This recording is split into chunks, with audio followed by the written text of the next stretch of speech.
نبی کی 9 بیویاں ہیں.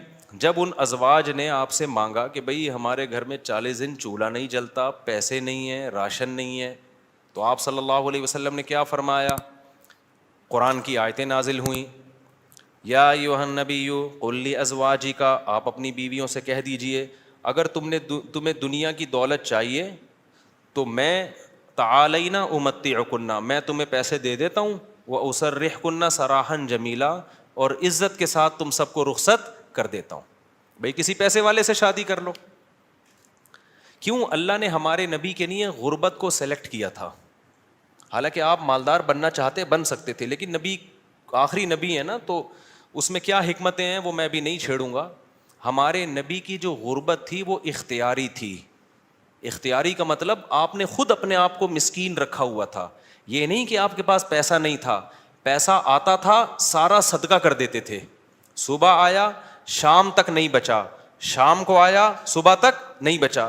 لیکن مجھے اور آپ کو اس طرح کرنے کی شریعت میں اجازت نہیں ہے کہ آج سے پتہ چلے آپ نے سارے بینک خالی کیے, سارا سونا وونا, گھر کے پلاٹ کی فائلیں والے بیچ باچ کے تمبو لگا کے روڈ پہ آ کے بیٹھ گئے اور بیگم سے کہہ رہے ہو رہنا ہے اسی طرح رہو تمبو میں ورنہ نکلو. یہ آپ کو اجازت نہیں ہے. کیوں نہیں ہے؟ یہ ٹاپک نہیں ہے میرا, کیونکہ میں نے اگر اس ٹاپک پہ چلا گیا تو یہ جو ٹاپک آج لے کے چل رہا ہے وہ چینج ہو جائے گا. بس ابھی فی الحال یقین کر لیں کہ مولوی صاحب اگر کہہ رہے ہیں تو علم کی بنیاد پہ کہہ رہے ہوں گے. تو یہ نبی کے لیے اللہ نے اس طرز زندگی کو سلیکٹ کیا ہے, میرے اور آپ کے لیے یہ نہیں ہے. ہمارے اور آپ کے لیے کہ تمیز سے اچھے بچوں کی طرح کماؤ, کچھ جمع بھی کرو, خرچ بھی کرو, گھر والوں پہ ہاتھ بھی کھلا رکھو, اچھے بچوں کی طرح اس طرح سے زندگی گزارو, فنٹر بننے کی کوشش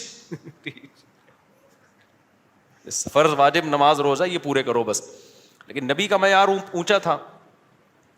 تو نبی صلی اللہ علیہ وسلم نے فرمایا تعالینا امتعکن واسرحکن سراحا جمیلا, میں تمہیں رخصت کر دیتا ہوں, کسی مالداروں سے شادی کر لو. اس زمانے میں طلاق یافتہ بیوہ کی شادی ہونا کوئی مسئلہ نہیں تھا, ایک سے ایک رشتہ مل جاتا تھا. یہ تو ہمارے زمانے میں نحوست ہے کہ نہیں ہوتی شادیاں. اور اگر تم اسی طرح رہنا چاہتی ہو تو اسی طرح غربت میں میرے ساتھ گزارا کرنا پڑے گا. تو تمام کی تمام امہات نے, نبی نے ان کو طلاق کا باقاعدہ اختیار دیا. یہیں سے علماء نے مسئلہ نکالا ہے کہ طلاق مرد خود بھی دے سکتا ہے, بیوی کو طلاق کا اختیار بھی دے سکتا ہے. اگر مرد اپنی بیوی سے کہہ دے کہ میں نے تجھے طلاق کا اختیار دیا تو یہ اختیار عورت کے پاس بھی آ جاتا ہے, پھر وہ اپنے اوپر طلاق واقع کر سکتی ہے. اس سے بھی پتہ چلتا ہے کہ عدالتی خلا جو آج کل چل رہا ہے اس میں اسلام میں اس کی کوئی حیثیت نہیں ہے, کیونکہ مرد جب بیوی کو رائٹ دے گا تو ہوگا, کورٹ کے دینے سے نہیں ہوتا. جج صرف اپنی بیوی کو طلاق دے سکتا ہے, دوسروں کی بیویوں کو جج طلاق نہیں دے سکتا. یہ بار بار بیان کرتا رہا ہوں میں, کیونکہ دنیا کا نظام چینج ہو رہا ہے, ہر جگہ ایسا ہی ہو رہا ہے, یہ جو آج کل سسٹم چینج ہو گیا نا. تو اب کیا ہے, اللہ یہ کہ چند صورتوں میں جج بھی دے سکتا ہے, وہ الگ ٹاپک ہے. تو نبی صلی اللہ علیہ وسلم نے طلاق کا باقاعدہ اختیار دے دیا. یہ نہیں کہا کہ تم چاہتی ہو تو میں تمہیں طلاق دے دیتا ہوں, نہ, باقاعدہ رائٹ دے دیا کہ اپنے اوپر واقع کر لو. حضرت عائشہ رضی اللہ تعالی عنہا کا جب نمبر آیا, اچھا عورت اگر اسی مجلس میں وہ اختیار واپس کر دے تو ختم ہو گیا اختیار. مرد نے جس مجلس میں اختیار دیا نا اس مجلس کے ساتھ رہتا ہے, ہمیشہ کے لیے دے دیا تو ہمیشہ کے لیے, مجلس کے ساتھ دے دیا تو جب تک اس مجلس میں ہے طلاق واقع کر سکتی ہے, جب مجلس ختم ہو گئی تو طلاق کا آپشن بھی ختم.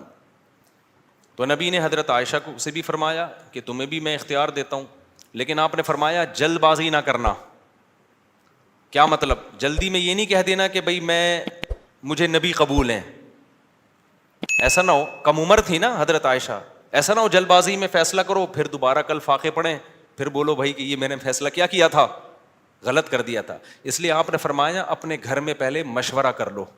حضرت عائشہ سے فرمایا اپنے گھر میں جا کے مشورہ کر لو, مشورے کے بعد سوچ سمجھ کے ایک رائے قائم کرو کہ اسی فقر و فاقہ میں 40 دن چولہا نہیں جلے گا, اسی میں گزارا کرنا ہے یا مجھ سے طلاق لے کے کہیں اور شادی کرنی ہے. جلدی میں فیصلہ نہ کرو.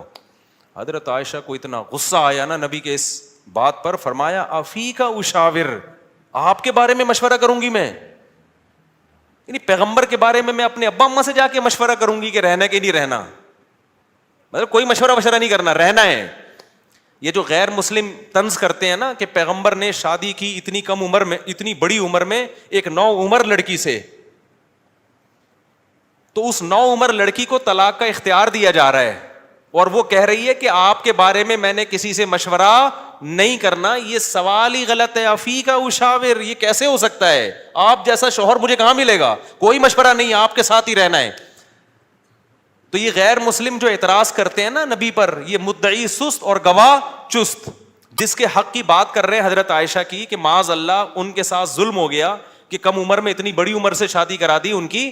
اس کم عمر کو تو یہ احساس نہیں ہو رہا، ان کو تو یہ ہو رہا ہے کہ اس سے اچھا رشتہ میرے لیے اس کائنات میں کوئی نہیں ہے. ہندو اور عیسائی کو اعتراض ہو رہا ہے کہ بچی پہ کیا ہو گیا؟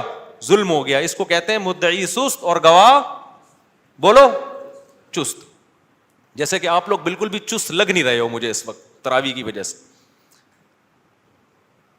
تو یہ خود ہمارے پیغمبر کی ایک بہترین سیرت ہے کہ اتنی عمر میں ہو کے ایک کم عمر سے، نو عمر سے نکاح کیا، اور کھلانے پلانے کو بھی کچھ نہیں ہے، اور 8 سوکنے بھی ہیں، پھر بھی وہ کہہ رہی ہیں کہ آپ کے بارے میں مشورہ بھی نہیں کرنا میں نے. حالانکہ اب تو زندگی گزار چکی تھی نبی کے ساتھ. اگر وہ شروع میں فیصلہ معاذ اللہ غلط ہو گیا تھا شادی کا، تو اب تو ٹائم گزر چکا تھا نا. اب تو آپ کے پاس آپشن تھا بھائی میں نہیں رہتی.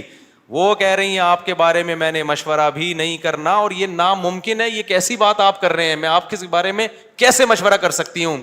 خدا کی قسم کسی غیر مسلم میں غیرت ہوگی نا، غیرت، بھٹ دھرم اور ضدی نہ ہو، اس بات کو پیغمبر کی نبوت کی دلیل سمجھ کے محمد صلی اللہ علیہ وسلم پر ایمان لے کر آئے گا کہ آپ جیسی پاکیزہ سیرت اور آپ جیسے کامیاب شوہر اس کائنات میں گزرے نہیں ہیں.